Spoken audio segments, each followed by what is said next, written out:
ಈ ಜಗತ್ತಿನ ಮೊದಲ ಸಾರಾಯಿ ಬಟ್ಟಿ ಶುರುವಾಗಿದ್ದು ಒಂದು ಮರದ ಕೆಳಗಂತೆ. ಆ ಮರದ ಮೇಲೆ ಯಾವಾಗಲೂ ಒಂದು ಕೋಗಿಲೆ, ಒಂದು ಗಿಣಿಮರಿ ವಾಸ ಮಾಡದಂತೆ. ಆ ಮರದ ಕೆಳಗೆ ರಾತ್ರಿ ಹೊತ್ತು ಒಂದು ಸಿಂಹ ಮತ್ತು ಒಂದು ಹಂದಿ ಮರಿ ಬಂದು ಮಲಗೋದಂತೆ. ಒಂದು ದಿನ ಆ ಮರಕ್ಕೆ ಸಿಡಿಲು ಬಡಿಯುತ್ತಂತೆ. ಅಲ್ಲಿದ್ದಂತಹ ಬಟ್ಟಿ ಸುಟ್ಟು ಹೋಗುತ್ತಂತೆ.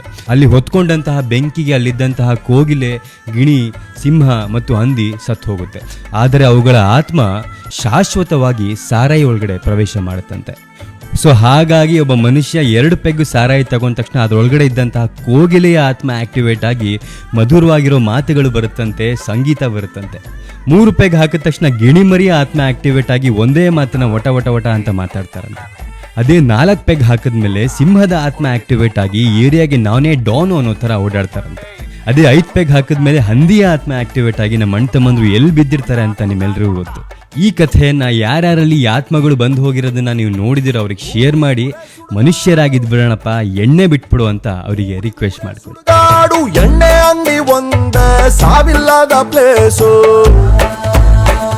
ಬಾರು ಬಾಗ್ಲು ದಯವಿಟ್ಟು, ಬಾರು ಬಾಗ್ಲು ದಯವಿಟ್ಟು 24 hours ಮುಚ್ಚಬೇಡಿ ಪ್ಲೀಸು.